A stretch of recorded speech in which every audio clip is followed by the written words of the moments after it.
होता है हमारा, उसको इकट्ठा करना है, उसको बिल्कुल भी नहीं जलाना है। हमारे यहाँ नौराधार में जो है शून्य निष्पादन केंद्र बन रहा है, तो आपने जो है खुद यहाँ पर उसको लेकर आना है।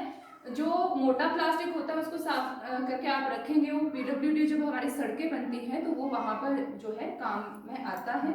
और प्लास्टिक को किसी भी हाल में नहीं जलाना है। दूसरा, ये जो प्लास्टिक के बॉटल आते हैं उसके अंदर आपने क्या करना है, उस प्लास्टिक को बहुत टाइटली भर देना है और उसकी जो है पॉलीब्रिक्स बन जाती है, ईंटें बन जाती है। जब आप डंगे वगैरह देते हैं ना तो उसमें वो यूज हो जाती है। और कई बार आप कुछ अपने घर के आसपास कुछ ऐसे चीजें बना रहे होते हो ना, तो उसमें भी आप लगा सकते हो, बहुत सुंदर दिखती है वो रंग बिरंगी। ठीक है। दूसरा हमारा जो है ठोस कचरा होता है। ठोस कचरे में हमारी क्या क्या चीजें आती है, जैसे कांच आ गया, इलेक्ट्रॉनिक चीजें आ गई है ना, नुकीली चीजें आ गई, ब्लेड आ गया, बहुत सी ऐसी चीजें जो धरती पर गलती नहीं है ना, और इनको अगर हम कहीं फेंक देते हैं तो नुकसान भी बहुत ज्यादा होता है। तो इनको कहीं भी आपने नहीं फेंकना है।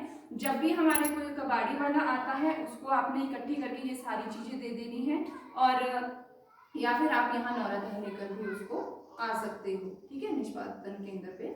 तो आपने इस तरह से इन सारी चीजों को मैनेज करना है। दूसरा, आपने जो है जो गीला कचरा हमारा होता है, वैसे गांव में हमारा बहुत कम ऐसी चीजें होती है, क्योंकि वो सारी चीजें हमारी या तो गोबर में हम लोग डाल देते हैं गीली चीजें, या फिर हम गाय पशुओं को वो हरे पत्ते वाली गीली चीजें खिला देते हैं। लेकिन फिर भी अगर इस तरह का कोई भी गीला कचरा होता है तो कंपोस्ट पिट आपने बनाना है और उसमें आपने उसको डालते जाना है, ताकि आपका जो है वो कंपोस्ट खाद जो बनती है वो उससे तैयार हो सके।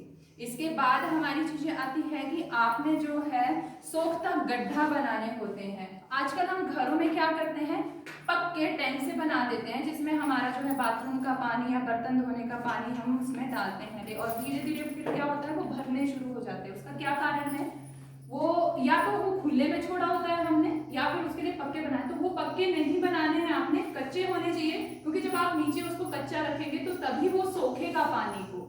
ठीक है, लंबे टाइम तक भी वो चलेगा और वो सोखेगा भी। और ध्यान रखना है कि जो ऊपर का उसका जो ऊपरी एरिया होता है, नीचे वो कच्चा होना चाहिए, ऊपर का जो एरिया है उसका जो ढक्कन करा है वो आप लगा सकते हैं, लेकिन उसको जमीन से थोड़ा सा आपने ऊंचाई पे रखना है, ताकि जब बारिश वगैरह हो तो वो पानी जो इधर उधर का है वो उस गड्ढे में ना जाए। ठीक है, क्योंकि कई बार हम करते हैं कि बिल्कुल जमीन के साथ ही उसको लेवल करके ढक्कन उसका रहता है, तो वो सारा पानी जो इधर उधर से बह के आ रहा होता है वो सारा उसमें चला जाता है और बहुत जल्दी भर जाता है, ब्लॉकेज वगैरह इस तरह के आपको परेशानियां होती है। तो खुले में आपने जो है खुली नालियां कहीं पर भी नहीं रखनी है।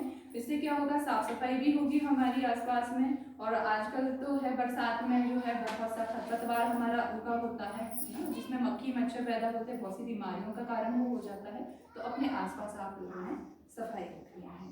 तो यही था कि आपने जो है सारा कचरा जो है इस तरह से निपटान करना है। गीला कचरा, सूखा कचरा, ठोस कचरा हो गया, प्लास्टिक हमारा हो गया। ठीक है, अपना कंपोस्ट पिट आप बना सकते हैं, छोटा सा गड्ढा बनाकर आप उसको खाद बना सकते हैं। तो इसी तरह से आपने जो है ये सारी चीजें करनी है और आगे लोगों को भी बतानी है। ठीक है, थैंक यू।